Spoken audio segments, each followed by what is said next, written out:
Good morning, students. Welcome to the statistics class. In the previous class, I was explaining to you about the functions of statistics, and I had explained to you almost 4 points, but I will again explain from the fourth point. Okay, from the fourth point of the functions of statistics. Okay, right. Just a recap for whatever we have learned. Functions of statistics have 5 points. I said that in the textbook there are many points, but I have all summed up and gave you only 5 points, which will be easy to remember. 5 points for 5 marks, perfect. Okay, so the first point says it presents the data in a definite form, right? A clear form. I explained to you taking the example of production of rice. Yes. The second example is it reduces the bulk of data. I explained this to you also with an example of collection of heights. If we collect the heights of students, right, and how it will be. So it would be say 1,000 students in the college if we collect. So statistics will help us to reduce that bulk and helps us also to form a table and makes it so easy for any person to understand. So statistics reduces the bulk of data. And the third point was all about it helps in formulating policies. Helps in formulating policies. Who are the policy makers? The people in the government are the policy makers. What policies that we have? Any kind of a policy, students, economic policies maybe. Some policies that will be useful for the welfare of the society or for the betterment of the society. Whatever policies they adopt or they form will be with the help of statistics only, students. Like for example, I have given you again, say imagine our college road, okay, just opposite the road. It's a main road, the Kishwapur main road. So you see there are so many vehicles move in this road, on this road. Okay, so many vehicles move on this road, and all of a sudden one particular day the traffic police will put up a barricade there at the start, and they build hump speed breakers, right? In almost every 50 meters or every 25 meters, you see there are speed breakers. And what is this all about, right? Why all of a sudden this? It's just because statistics shows that there were numerous accidents in the past in this road. There were many accidents occurring in this road. Just to avoid that, right, they started, right, it's a new policy. They said that okay, fine, this is a road where schools are also there, colleges also are there. So it's important for any common man to pass on this road or to move in this road with the minimum speed and with utmost care.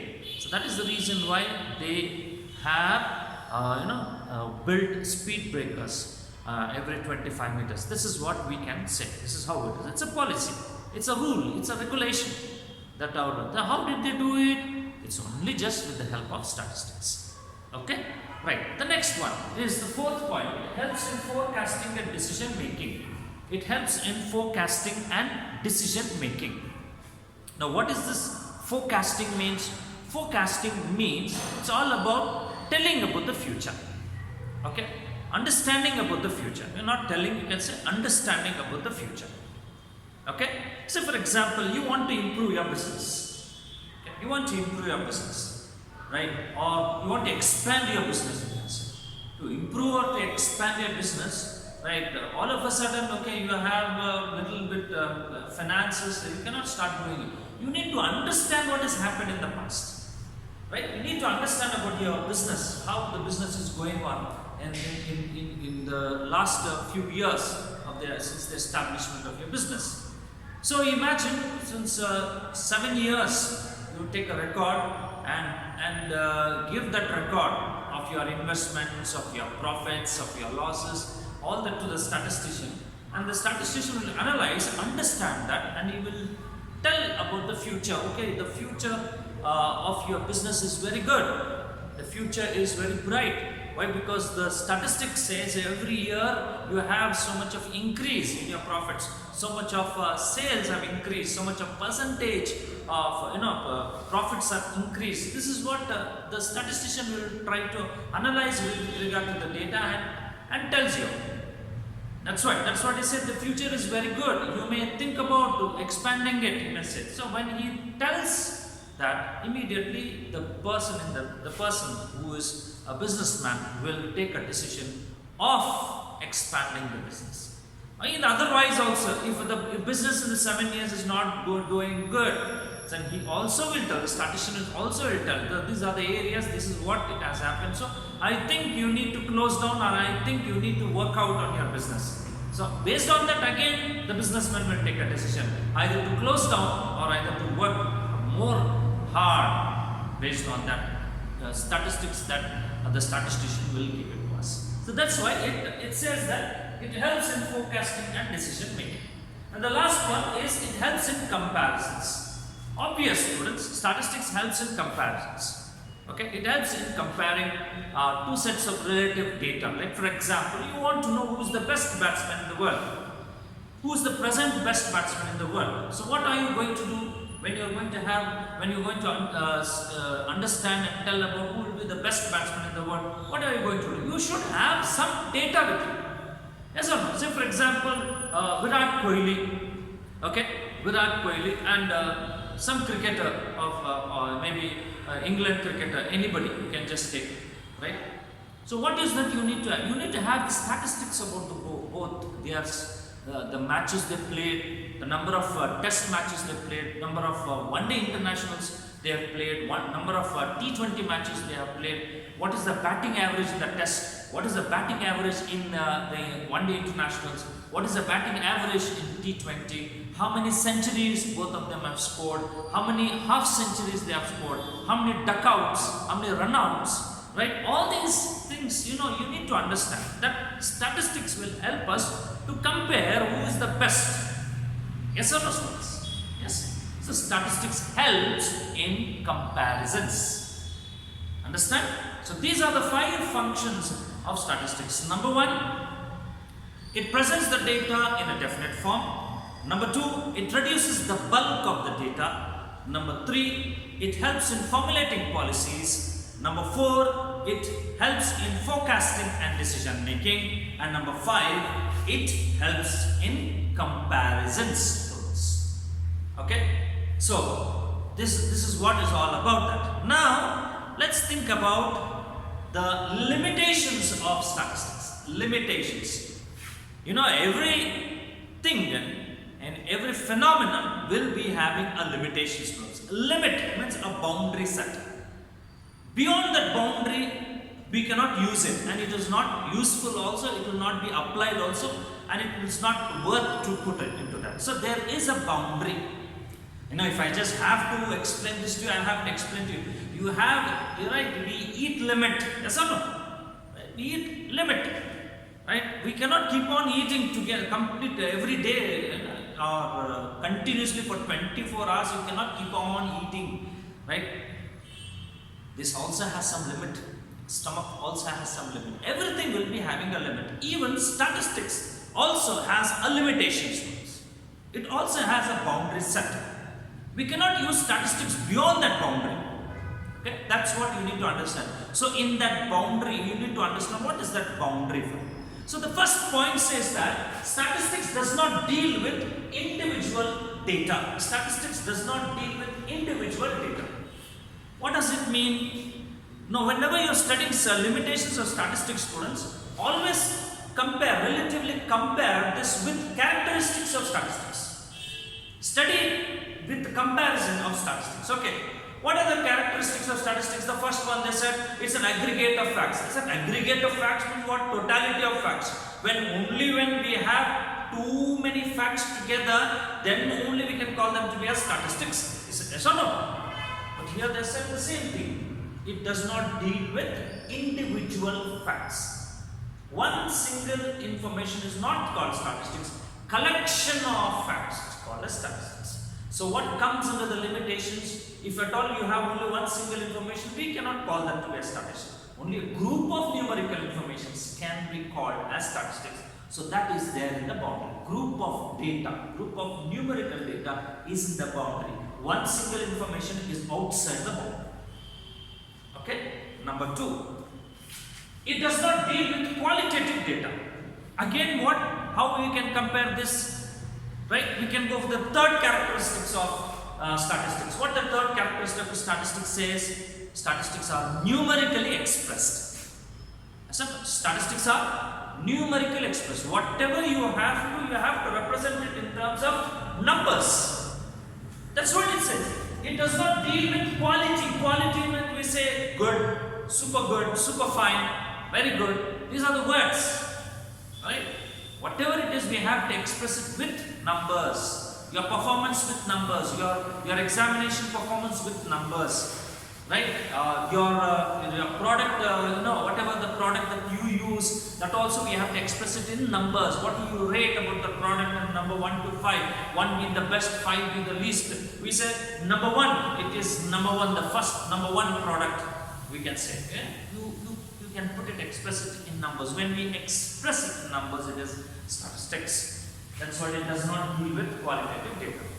They said statistical conclusions are not exact except for an average.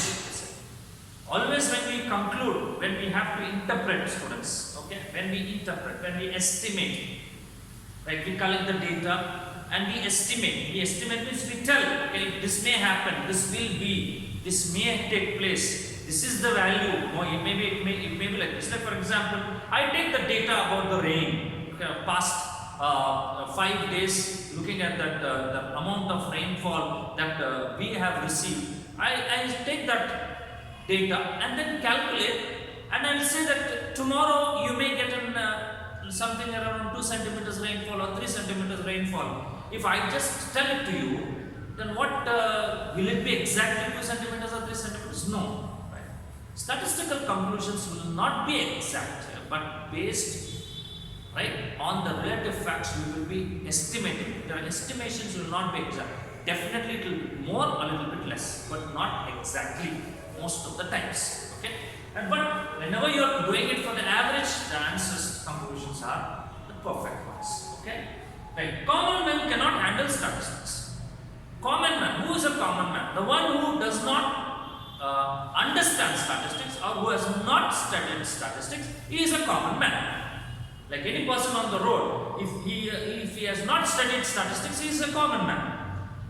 And you go to him and give all the data about your college and ask him prepare a frequency distribution, or you tell him that prepare one diagram based on that, or find out the mean of this. Then he will look at you like this. Yes or no?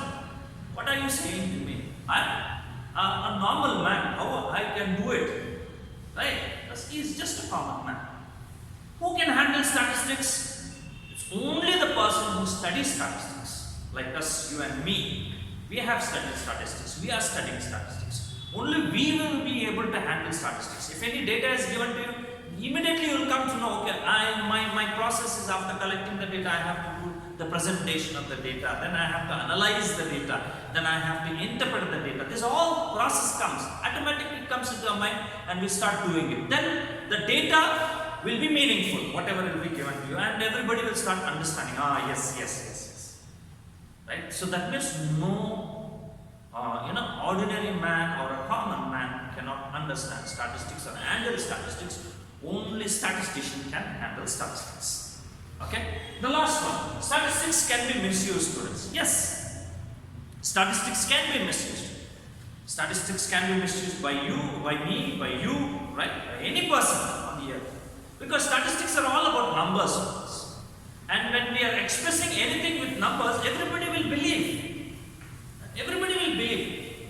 Because, when we tell or when we express everything with some facts and with some figures, everybody will believe numbers. Right? If I ask you, what is your percentage? Sir, I scored around 63.5%.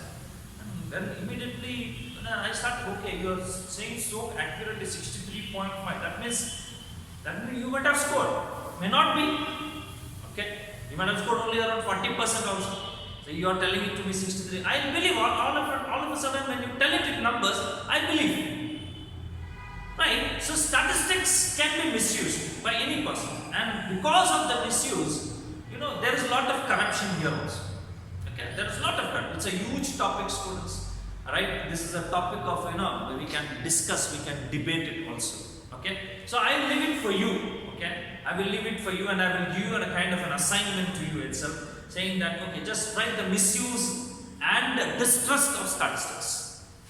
How statistics can be misused, and why there is no trust of statistics. Okay, this is a question.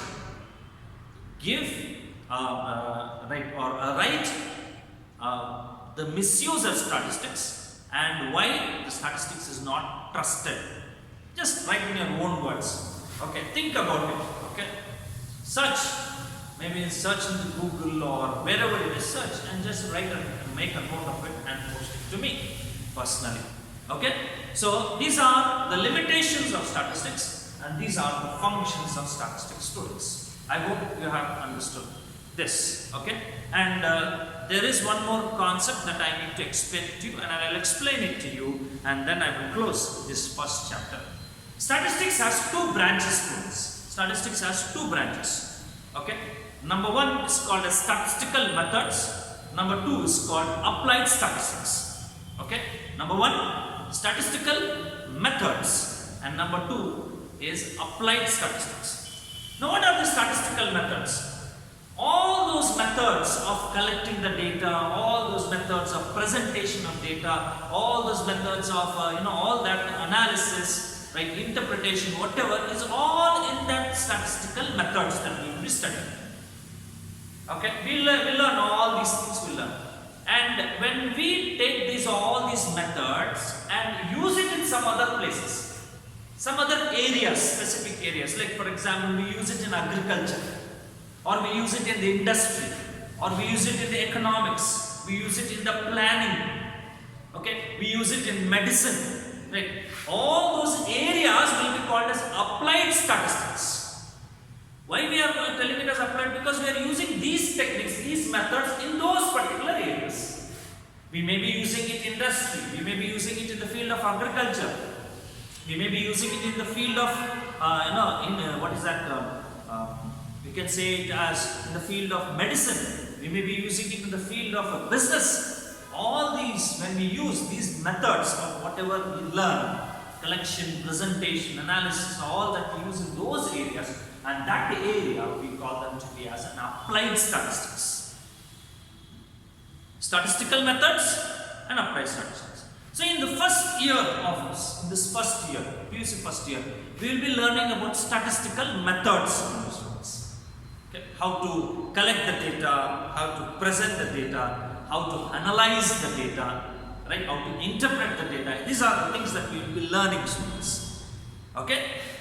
In the next year, we will be learning and all those things in the applied statistics, where this statistics, whatever we learn, how it can be applied, and where it is applied, how it is. Okay? Those are all the areas that we'll be studying. Those problems, specific problems will be there that we'll be studying.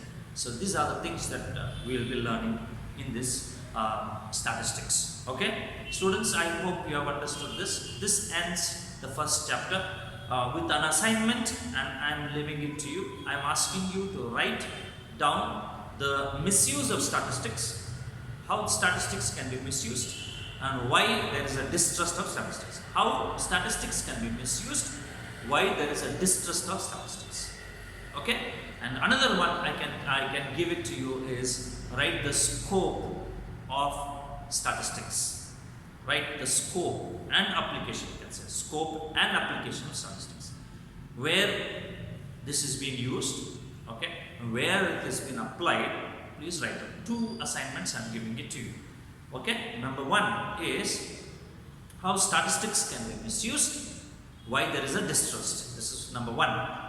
Then write down the scope and applications of statistics. You can Google, students. If you just Google all this, you will be getting the material.